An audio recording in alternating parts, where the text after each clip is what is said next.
សម្ដេចមហាបវរធិបតីហ៊ុនម៉ាណែតថ្លែងប្រាប់ដល់បណ្ដាវិនិយោគិនវិស័យឯកជនអន្តរជាតិពីសក្តានុពលកម្ពុជាកិច្ចប្រជុំកំពូលធុរកិច្ចនិងវិនិយោគអាស៊ាន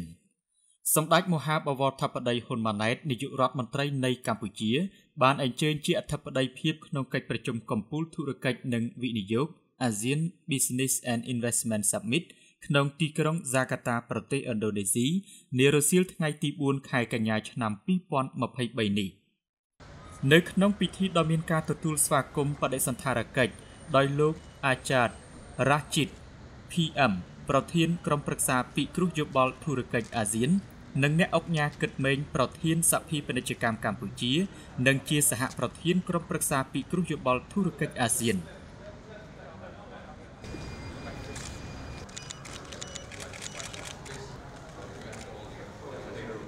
នៅក្នុងពិធីដែលមានការអញ្ជើញដោយបណ្ដាមេដឹកនាំនានានិងបណ្ដាវិនិយោគិនបរទេសសម្ដេចធិបតីហ៊ុនម៉ាណែតបានថ្លែងថា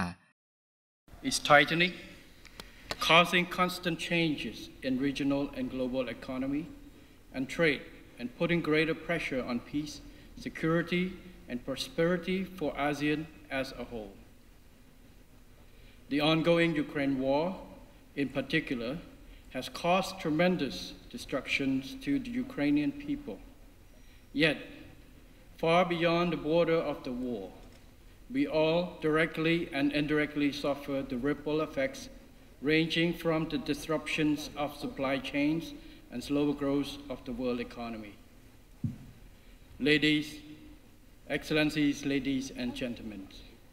Cambodia has been actively advocating and engaging in regional and global peace and security matters. On regional levels, as Cambodia assumed its ASEAN chairmanship role in 2022, Samdech Techo Hun Sen, the former Prime Minister of the Kingdom of Cambodia, led a high-level delegation to the Republic of the Union of Myanmar to advocate the escalating tensions and enabling constructive dialogues among relevant stakeholders to achieve enduring peace and national development, and shared win-win policy success drawn from lessons learned in Cambodia. On global levels, we have transformed ourselves from a recipient country of the UN Blue Beret deployment to become an active contributing country in UN peacekeeping operation in some hotspot countries of the world, as evident by UN peacekeeping and mine clearing missions in Africa and Middle East. We strongly believe that war cannot end by war. True peace and prosperity would only stem from peaceful settlement of conflicts through dialogue and consultations based on win-win approach, whereby it is imperative to have the participation and agreement of all parties involved, in a spirit of mutual understanding, setting the well-being of the people as a top priority. In the broader context, ASEAN and international communities must exert leadership in opposing the use or the threat of force against a sovereign state, while concerted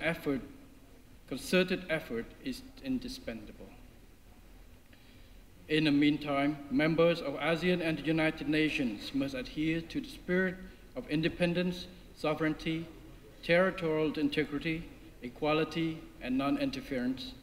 stipulated in the ASEAN and UN charters.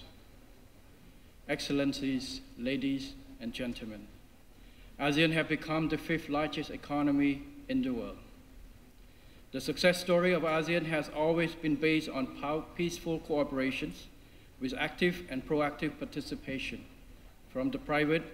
sector as a prerequisite for socio-economic and human development.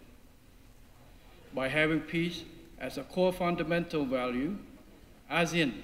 has forged stronger regional partnerships among its member states to enhance prosperity in the region and beyond.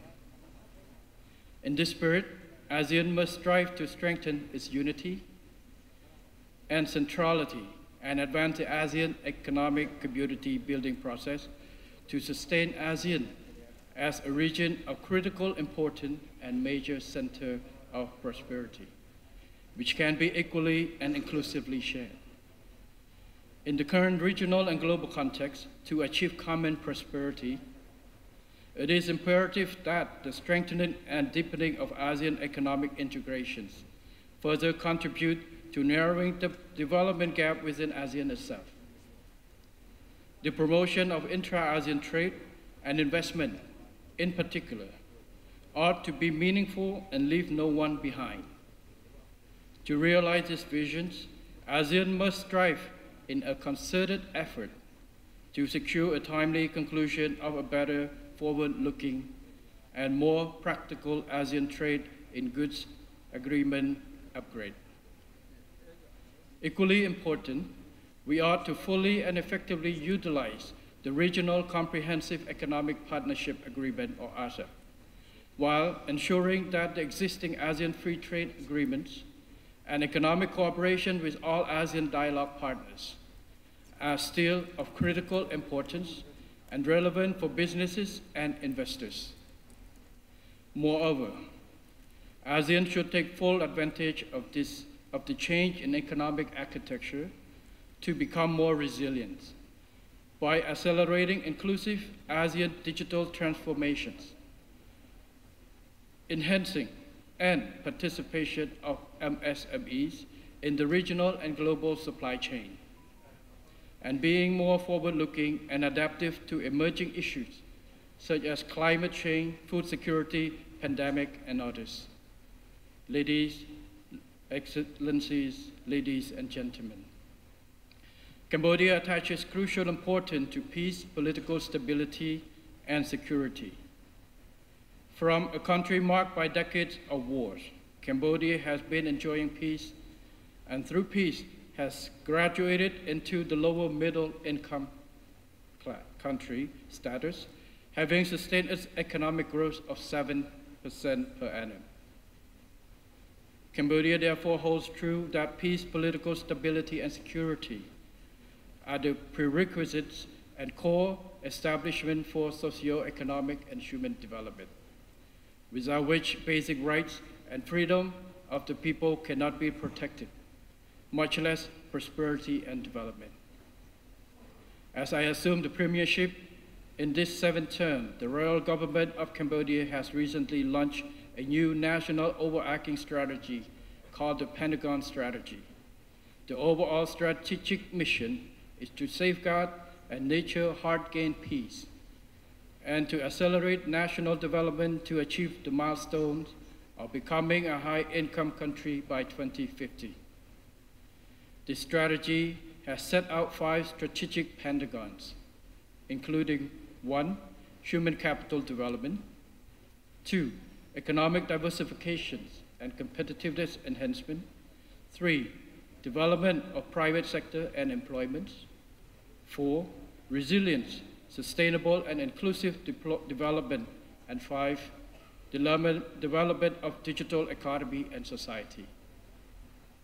Taking this opportunity, I would like to emphasize the importance the royal government plays an essential role of private sector in contributions to Cambodia's remarkable prosperity. Improving the business and investment climate has always been one of the top priorities of the royal government of Cambodia. For instance, to promote business and investment with sufficient incentive, protection, predictability, and opportunities, the royal government has adopted the law on investment and the law on public-private partnership, together with free trade agreements and bilateral and multilateral corporations. Excellencies, ladies and gentlemen, as the new Prime Minister of Cambodia, I would like to assure you that Cambodia continues to be committed to the multilateral system, rule-based, international order, and principle of non-interference in order to protect and promote peace both at home and in the world. We will work closely with all ASEAN member states, as well as private sectors, to foster inclusivity, peace,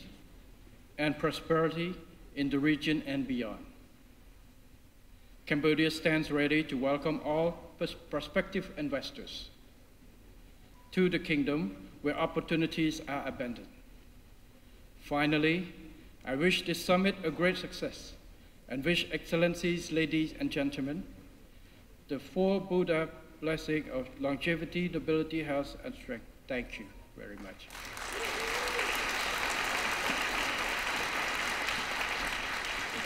Thank you, the Prime Minister of the Kingdom of Cambodia.